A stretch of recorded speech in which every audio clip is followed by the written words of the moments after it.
Hello Capstone team, my name is Vincent Parks. I'm presenting my system test for ET450, the Capstone project where I've built an automated irrigation system. Here's the completed project with the cover all on. Got some sensors set up here in the floor because the weather outside is just not cooperating for what I need to test. We'll get back to the cup of dirt and the cup of water here in just a minute. A quick rundown of why I built this system was where I live in Texas, we have very strict watering hours. In the city, to preserve water, we're only allowed to water, a few hours a day and only given certain off-peak times to use the water. So let me take this apart here, show you what our basic system is working with. So for the project, I needed to be able to set a time and use an on-off timer, and then I also wanted to control the zones of the water rather than the typical available system at any hardware store was always a timer to where it would run for an hour, half an hour, or on or off system. But I wanted to go a step further and incorporate moisture sensors, and that's what we've got down in the dirt down there. To pull one out to show you. These are a readily available type of sensor, and basically it's got the paddles set apart, and it ends up becoming a variable resistor when it's in the dirt, and the more moisture in the dirt, the less the resistance. And in order to get the system to read or to use that data, I've configured it in a voltage divider type of circuit, and I've got adjustable trim potentiometers here, one for each zone 1, 2, 3, and 4. And then the microcontroller will take that analog input, and based on what I've got programmed, it'll activate a relay, which is going to be hard to see under there, but I've got 4 high current relays that the microcontroller will send the control voltage to. But then the solenoid valves I've purchased, because this will be put into my house as soon as I'm done with the project here. The solenoid valves are controlled by 120 volt AC, so that's what we've got controlled off of there. And then one of the deliverables, like I said, was this needed to be programmed to only activate during certain times. So to turn the set time, you can move the on time, you can adjust it down or up accordingly. Same with the off timer. Now this just sets at the top of every hour, so I didn't go to set it to where you could set something for 11:33 to come on or off. We didn't go that precise.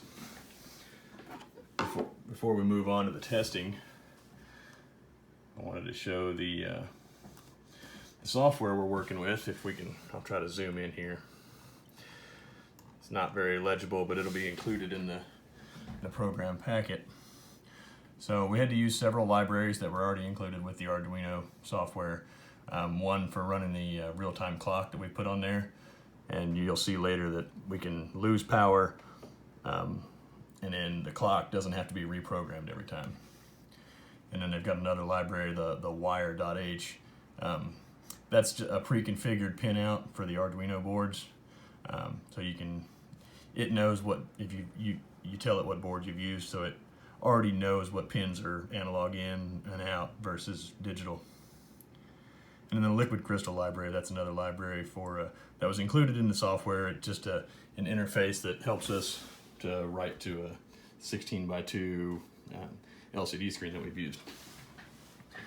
So just kind of touching back on the software. Here's where we've declared our variables. I put some notes in there, they're kind of generic, so I only noted, because a lot of these are the same thing times 4, just a different zone. So these are the digital output pins to control the solenoid valves. Then I've got the analog sensor pins. Here, all 4 of them, they're noted. That's what these pins come in on analog pins 0 through 3. And then because the microcontroller, we read a value, so it'll read values 1 through 3, and it'll just store it. And then here's our parameter that determines when the water will come, or when the valves will be open or closed. And I've just put a number of 700 in there, which is slightly above where our dry dirt measured out during the testing phase. So later on in the system test, because my relays actually have failed. They stopped working at all. I get lights, but they're so hard to see in the wires. I thought I added a serial print option in here so we could see the reading, where we can watch the analog value change, and we may or may not be able to see the lights on the relays. And I really don't want to water my house, so we opted against that. Lots of pretty generic software in here for declaring the push buttons, the debouncing, and then, like I said, code provided through Arduino, downloadable, that you can use to set the clock and then write it to an LCD. You can just change how you want the display. Just kind of scroll through this real fast and then get down to, so for the actual programming of the system, you can see I've noted in there, the water system enable. Now when the relays were working, they were like a reverse logic, to where a digital high keeps them closed. It takes a digital low signal to actually activate the relay,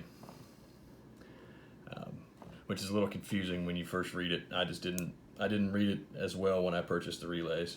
And then here's I set some coding in here.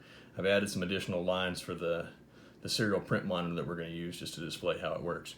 But you can see where it's an if statement, where it checks it looks at the real time versus what we have set, and if it's in the zone to water, it'll start reading the sensors.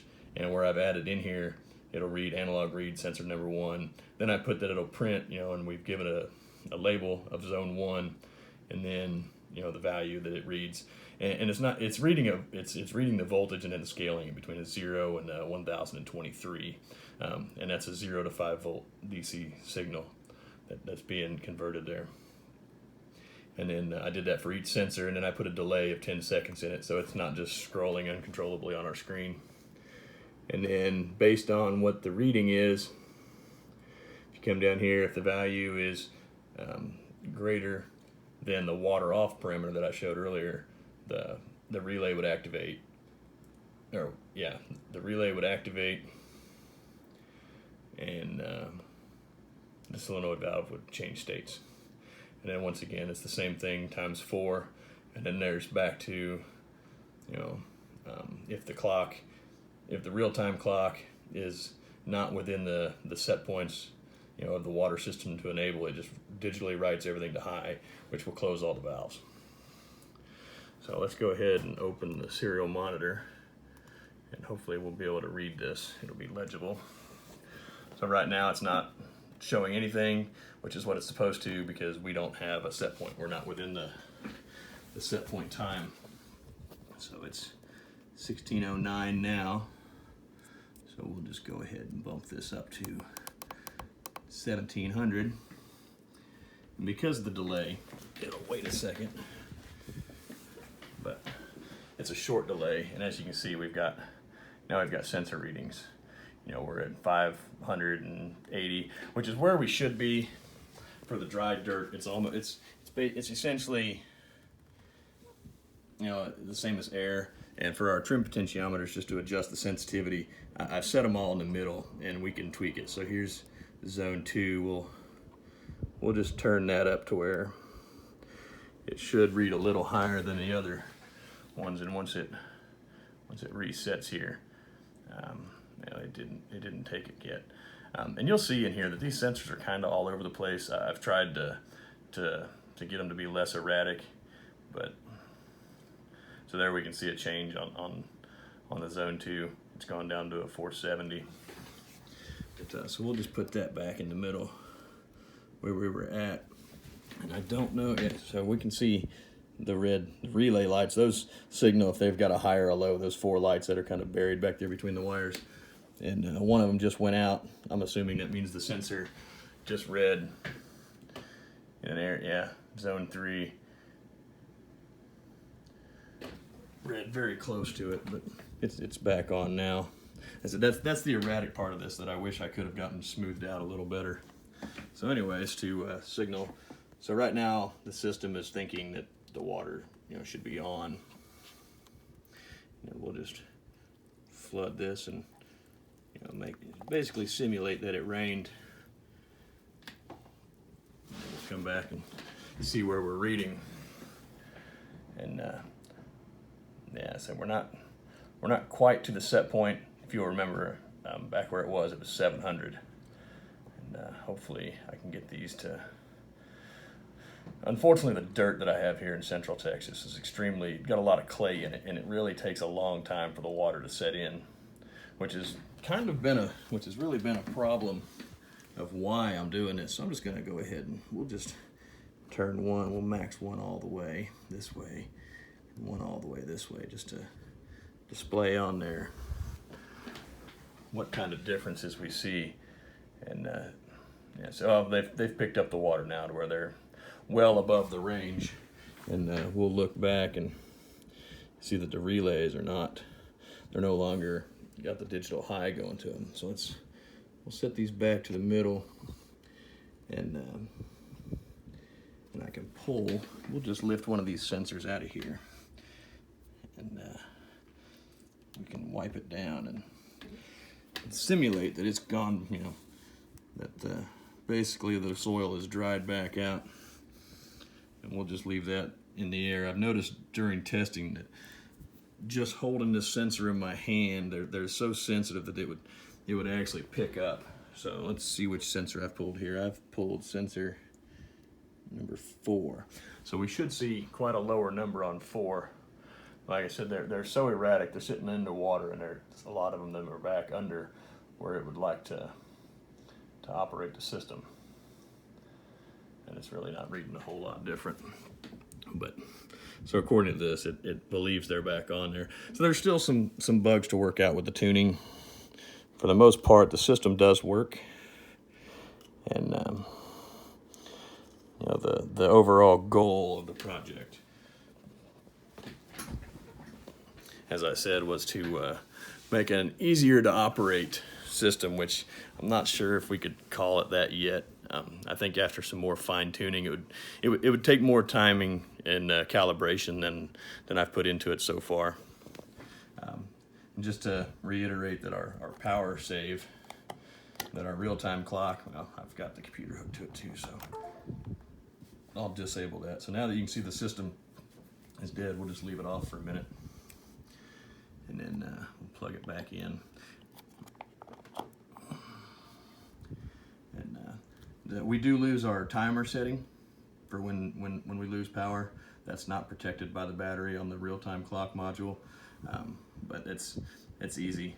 And another default that I didn't show in the software is that if the timer is, if you lose power and it comes back on, it defaults to 12 o'clock. And if there's not a difference in your on and off set point, I've left it in the software to where it will just disable the system. But so that's where I'm at. I think this product is not too far from being ready to be installed onto the house and operate.